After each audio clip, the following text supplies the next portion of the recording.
ಅದೇ ಇಂಟ್ರೊಡಕ್ಷನ್ ಹೇಳ್ತಾ ಇದ್ನಲ್ಲ, ನಿನ್ನೆ ರಾತ್ರಿ ಇದ್ದಂಥ ಮಾಹಿತಿಗಳೇ ಬೇರೆ. ನಿನ್ನೆ ರಾತ್ರಿ ಏನಿತ್ತು, ಏನೇನು ಇನ್ವೆಸ್ಟಿಗೇಷನ್ ಮಾಡಬೇಕು ಎಲ್ಲನೂ ಪೊಲೀಸರು ಮಾಡಿಯಾಗಿದೆ. ಈಗಾಗಲೇ ಒಂದು ಸಲ ಎಕ್ಸ್ಟೆನ್ಷನ್ ತೆಗೆದುಕೊಂಡಿದ್ದಾರೆ ಪೊಲೀಸ್ ಕಸ್ಟಡಿಗೆ. ಪೊಲೀಸ್ ಕಸ್ಟಡಿ ಅವಧಿ ಮುಗಿತಾ ಇತ್ತು, ನ್ಯಾಯಾಧೀಶರ ಮುಂದೆ ಹಾಜರುಪಡಿಸಿ ಇಲ್ಲ ಇನ್ನೂ ತನಿಖೆ ಆಗಿಲ್ಲ, ಇನ್ನೊಂದು 4 ದಿವಸ ನಮಗೆ ಬೇಕು ಅಂಥೇಳಿ ತಗೊಂಡಿದ್ದಾರೆ. ತನಿಖೆ ಎಲ್ಲ ಮುಗಿದಿದೆ, ಇನ್ನೇನಿಲ್ಲ. ನಿನ್ನೆ ನಾನು ಹೇಳಿದ್ದು ನಾಳೆ ಸಾಯಂಕಾಲ ನ್ಯಾಯಾಧೀಶರ ಮುಂದೆ ನಿಲ್ಲಿಸಿ ನಮ್ಮ ತನಿಖೆ ಮುಗಿದಿದೆ, ಕಳಿಸಿ ಇವ್ರನ್ನ ಜೈಲಿಗೆ ಅಂತಾರೆ ಅಂತ. ಬಟ್ ಇವತ್ತಿನ ಸೀನೆ ಬೇರೆ. ಇವತ್ತು ನಿಲ್ಲಿಸಿ 14 ಜನರನ್ನು ಕರ್ಕೊಂಡು ಹೋಗಿದ್ರು.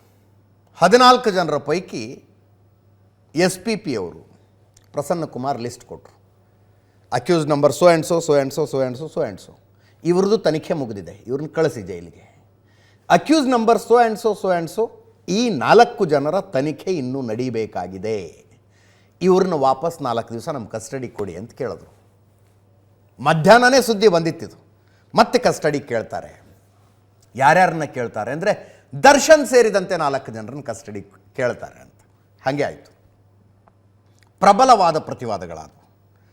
ಇವರನ್ನು ಪೊಲೀಸ್ ಕಸ್ಟಡಿ ಕೊಡಬೇಡಿ, ಪೊಲೀಸ್ ಕಸ್ಟಡಿ ಎಕ್ಸ್ಟೆಂಡ್ ಮಾಡಬೇಡಿ, ನ್ಯಾಯಾಂಗ ಬಂಧನಕ್ಕೆ ಕಳಿಸಿ ಅಂತ ದರ್ಶನ್ ಮತ್ತು ಇತರ ಅಕ್ಯೂಸ್ಡ್ ಪರ ವಕೀಲರು ಗಟ್ಟಿಯಾಗಿ ನಿಂತ್ಕೊಂಡು ವಾದ ಮಾಡಿದ್ರು. But special public prosecutor Prasanna Kumar ಅವರ ವಾದದ ಮುಂದೆ ಬೇರೆ ಯಾರ ವಾದವೂ ನಿಲ್ಲಲಿಲ್ಲ.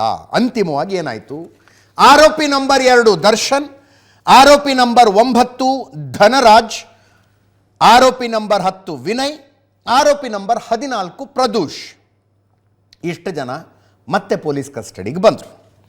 ಜೈಲಿಗೆ ಹೋದವರು ಯಾರ್ಯಾರು?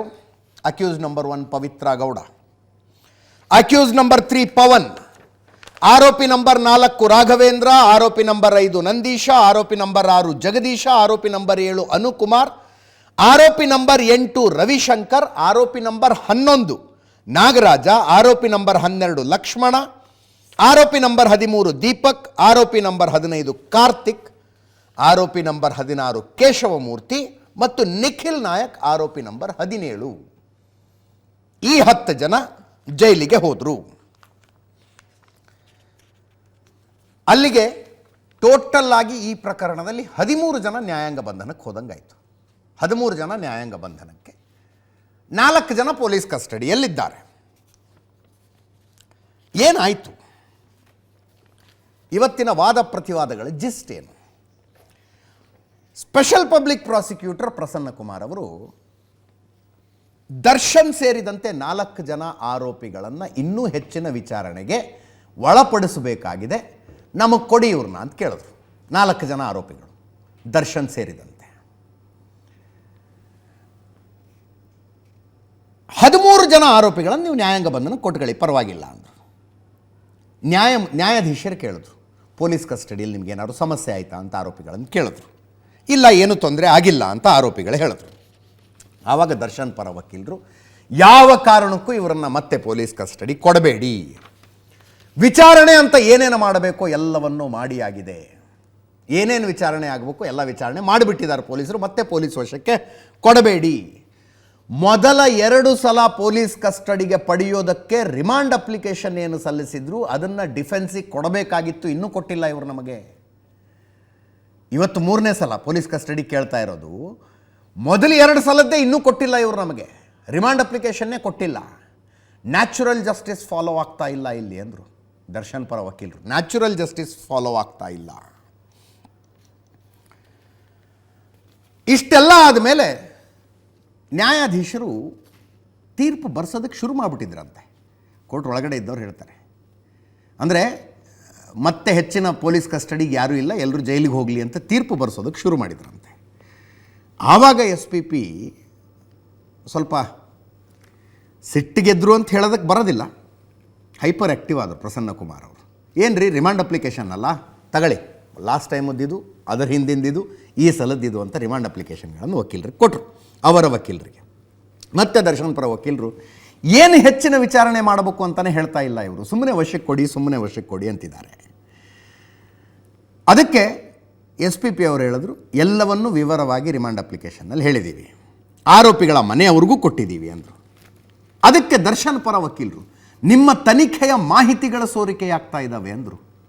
ತನಿಖೆಯ ಮಾಹಿತಿಗಳ ಸೋರಿಕೆ ಆಗ್ತಾ ಇದ್ದಾವೆ.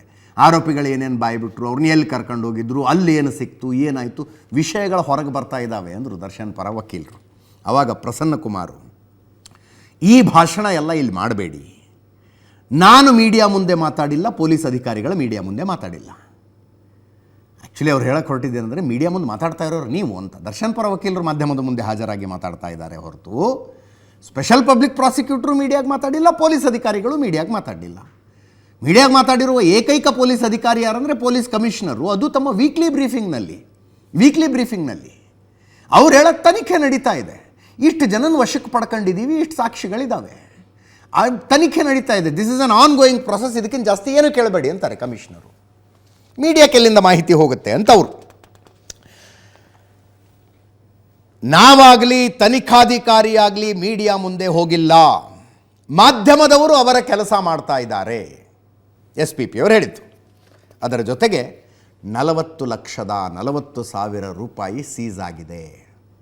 ಅದರಲ್ಲಿ 37 ಲಕ್ಷ ದರ್ಶನ್ ಮನೆಯಿಂದ, 3 ಲಕ್ಷ ವಿಜಯಲಕ್ಷ್ಮಿ ಮನೆಯಿಂದ, ಟೋಟಲ್ 40,40,000 ರೂಪಾಯಿ. ಈ ಹಣದ ಮೂಲವನ್ನು ಬಾಯ್ಬಿಡಿಸ್ಬೇಕು. ದುಡ್ಡು ಎಲ್ಲಿಂದ ಬಂತು, ಯಾವಾಗ ಬಂತು, ಮರ್ಡರ್ ಮಾಡಿದ ನಂತರ ಆ ಒಂದು ದಿವಸದ ಗ್ಯಾಪ್ ಸಿಕ್ತಲ್ಲ, ಆ ಗ್ಯಾಪ್ನಲ್ಲೇನಾದರೂ ಕೊಲೆಯನ್ನು ಮುಚ್ಚಿ ಹಾಕೋದಕ್ಕೆ ಯಾರ್ದಾರ ಹತ್ರ ತರಿಸ್ಕೊಂಡ್ರೆ ವಿವರಗಳು ಗೊತ್ತಾಗಬೇಕಾಗಿದೆ, ಅದರ ಮೂಲ ಗೊತ್ತಾಗಬೇಕಾಗಿದೆ. ಅದಾದಮೇಲೆ ಇನ್ನೊಂದು ಇಂಟ್ರೆಸ್ಟಿಂಗ್ ವಿಷಯ ಹೇಳ್ತಾರೆ. ದರ್ಶನ್ ಬಹಳ ಜನರ ಜೊತೆ ಸಂಪರ್ಕದಲ್ಲಿ ಇದ್ದರು. ಯಾವ ಕಾರಣಕ್ಕೆ ಸಂಪರ್ಕದಲ್ಲಿದ್ದರು, ಅವರೆಲ್ಲ ಯಾರು, ತನಿಖೆ ಮಾಡಬೇಕಾಗಿದೆ ಅಂತ. ಡೇ 1ನೇ ಮಾಹಿತಿ ಬಂತು. ಕೊಲೆಯಾದ ನಂತರ ದರ್ಶನ್ ಹಲವರನ್ನು ಸಂಪರ್ಕಿಸಿದ್ದ ಅಂತ.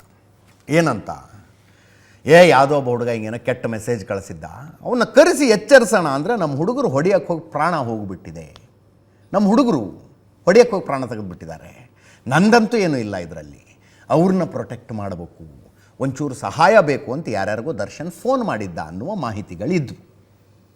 ಇವತ್ತು ಪ್ರಸನ್ನ ಕುಮಾರ್ ಅವರು ಕಸ್ಟಡಿಗೆ ಪಡೆಯೋದಕ್ಕೆ ಮಂಡಿಸಿದಂಥ ವಾದದ ಪೈಕಿ ಇದು ಒಂದು ಪಾಯಿಂಟ್ ಕೂಡ ಇತ್ತು ನೋಡಿ. ಇದೊಂದು ಪಾಯಿಂಟ್ ಇತ್ತು. ದರ್ಶನ್ ಬಹಳ ಜನರ ಜೊತೆ ಸಂಪರ್ಕದಲ್ಲಿದ್ದರು, ಯಾವ ಕಾರಣಕ್ಕೆ ಸಂಪರ್ಕದಲ್ಲಿದ್ದರು, ಅವರೆಲ್ಲ ಯಾರು ಅನ್ನೋದರ ತನಿಖೆಯಾಗಬೇಕು. ಈ ತನಿಖೆ ನೀಟಾಗಿ ಆಗಿಬಿಟ್ರೆ ಕೊಲೆ ಮಾಡಿದ ನಂತರ ಯಾವುದಾದ್ರೂ ವ್ಯಕ್ತಿ ಯಾರನ್ನು ಸಂಪರ್ಕಿಸ್ತಾನೆ ಹೇಳಿ? ಯಾರು ತನಗೆ ಸಹಾಯ ಮಾಡಬಲ್ಲರೋ, ಯಾರು ತನ್ನನ್ನು ಬಚಾವ್ ಮಾಡಬಲ್ಲರೋ ಅಂಥವ್ರನ್ನ ಮಾತ್ರ ಸಂಪರ್ಕಿಸ್ತಾನೆ, ಕಂಡವರಿಗೆ ಫೋನ್ ಮಾಡೋದಿಲ್ಲ. ಅಂಥವರಿಗೆ ದರ್ಶನ್ ಫೋನ್ ಮಾಡಿದ್ದು ಹೌದಾ? ಹೌದು ಅನ್ನೋದಾದ್ರೆ ಅವ್ರು ಯಾರು? ಅವ್ರ ಎದುರಿಗೆ ಈತ ಏನು ಹೇಳ್ಕೊಂಡಿದ್ದ ಈತ? ನಡೆದ ಘಟನೆಯನ್ನು ನಡೆದಂತೆ ಹೇಳಿಕೊಂಡಿದ್ದರೆ ಅದನ್ನು ಕಾನೂನಿನ ಭಾಷೆಯಲ್ಲಿ ಎಕ್ಸ್ಟ್ರಾ ಜುಡಿಷಿಯಲ್ ಕನ್ಫೆಷನ್ ಅಂತ ಹೇಳ್ತಾರೆ. ನ್ಯಾಯಾಂಗಕ್ಕೆ ಹೊರತುಪಡಿಸಿದ ತಪ್ಪೊಪ್ಪಿಗೆ ಅದು. ಅನೇಕ ಪ್ರಕರಣಗಳಲ್ಲಿ ಇದಾಗಿರುತ್ತೆ. ಒಂದೇನೋ ಕೃತ್ಯ ಮಾಡ್ತಾರೆ, ಜೀವ ತಡ್ಕೊಳ್ಳೋದಿಲ್ಲ, ಯಾರ್ದೋ ಮುಂದೆ ಹೇಳ್ಕೊಂಬಿಡ್ತಾರೆ, ಹಿಂಗೆ ಮಾಡೋಕ್ಕೆ ಹೋಗಿದ್ದೆ ಮರ, ಹಿಂಗಾಗ್ಬಿಡ್ತು, ಸಿಟ್ಟಿಗೆ ಅದು ಕೊಚ್ಚಿಬಿಟ್ಟಿದ್ದೀನಿ, ಹೇಳ್ಕೊಂಡಿರ್ತಾರೆ. ಎಕ್ಸ್ಟ್ರಾ ಜುಡಿಷಿಯಲ್ ಕನ್ಫೆಷನ್ನು ಅಂತಾರೆ ಅದಕ್ಕೆ. ನನ್ನ ಮುಂದೆ ಈ ವ್ಯಕ್ತಿ ಹೀಗೆ ಹೇಳ್ಕೊಂಡಿದ್ದ ಅನ್ನುವಂಥದ್ದು ಇದೆಯಲ್ಲ, ಅದು ಸಾಕ್ಷಿ ಆಗುತ್ತೆ. ಅದನ್ನೇನಾದ್ರು ಪೊಲೀಸರು ಮಾಡ್ತಾರ? ಯಾಕಂದರೆ ನಮಗಿರೋ ಮಾಹಿತಿಯ ಪ್ರಕಾರ ಇವರೆಲ್ಲ ಟೋಟಲ್ ಕಾನ್ವರ್ಸೇಷನ್ ನಡೆಸಿದ್ದೆ ವಾಟ್ಸಪ್ ಕಾಲ್ನಲ್ಲಿ, ಏನು ಘಟನೆ ಆದ ನಂತರ, ಅವ್ನು ಸತ್ತ ನಂತರ. ಅದನ್ನು ಇಮೇಜಿಂಗ್ ಮಾಡಿ ತೆಗೆದುಬಿಟ್ಟಿದ್ದಾರೆ. ಡೀಟೇಲ್ಸ್ ಯಾರ್ಯಾರಿಗೆ ಕಾಲ್ ಹೋಗಿತ್ತು, ಏನೇನು ಕಥೆ ಅಂತ ತೆಗೆದುಬಿಟ್ಟಿದ್ದಾರೆ. ಈಗ ಅವರನ್ನು ಸಂಪರ್ಕಿಸಿ ಮರ್ಡರ್ ಆದ ನಂತರ ಅರೆಸ್ಟ್ ಆಗೋದಕ್ಕಿಂತ ಮುಂಚೆ ದರ್ಶನ್ ನಿಮಗೆ ಕಾಲ್ ಮಾಡಿದ್ನಲ್ಲ, ಯಾಕೆ, ಏನು ಹೇಳಿದ್ದ ಅಂತೇನಾದ್ರು ಕೇಳ್ತಾರ? ಅವರ ಪೈಕಿ ದೊಡ್ಡ ರಾಜಕಾರಣಿಗಳು ಯಾರು ಇದ್ದಾರಾ? ನಮಗಿರೋ ಮಾಹಿತಿ ಪ್ರಕಾರ ಇದ್ದಾರೆ. ನೋಡೋಣ ಏನು ಬರುತ್ತೆ ಅಂತ. ಅವರಿಗೆ ನೋಟಿಸ್ ಕೊಟ್ಟು ಕರೆಸ್ತಾರಾ?